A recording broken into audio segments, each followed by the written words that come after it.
The biggest shareholder in Credit Suisse for many years, Harris Associates, has sold its entire stake in the Swiss bank. Harris Associates Deputy Chairman David Herro shared his view with Bloomberg last year. This has been a problem child. We've owned this bank literally since the early 2001. And the first 10 years was a very good holding.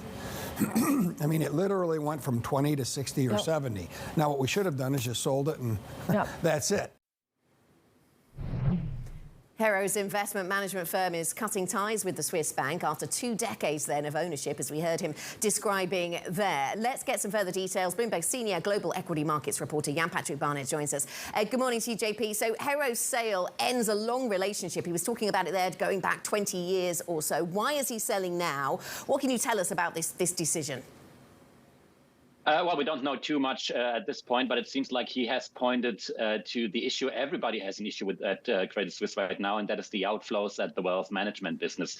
The management of the bank has always said that's the core business. This is where Credit Suisse will thrive and will rebuild the relationship with clients and everything. And they are just failing in it. Outflows are continuing. Management is not sending a very positive message to investors, showing them what they are doing to turn the ship around. And it looks like that even like a long-term investor, I mean, if he calls his investment a problem child, that says a lot. And right now it seems like he has lost all faith in the bank of putting out this turnaround, at least in the short term.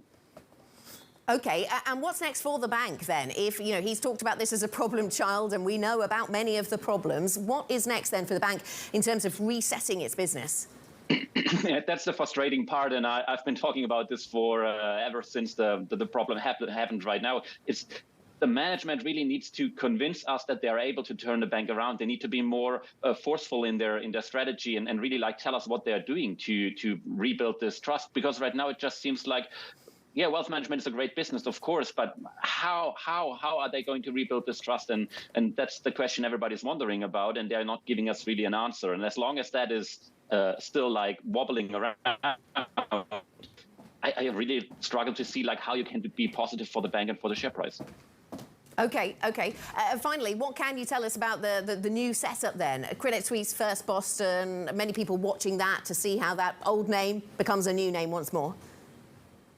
Yeah, absolutely, and that's another puzzling story. Everybody was wondering about when Credit Suisse set up the latest restructuring. What Credit Suisse First Boston is doing here right now makes kind of sense to me, because it's not an easy business going forward. There's lots of risk involved, and now you're setting up a top layer for management to participate in the success if it happens. So that makes kind of sense to present some incentive, some high incentive to keep those talents on board, because it's for Credit Suisse and for Credit Suisse First Boston, it's not going to be an easy path down the road. So you have to offer your employees, especially your top employees, your rainmakers, your deal makers, something that they stay on course and steer the ship in this difficult time.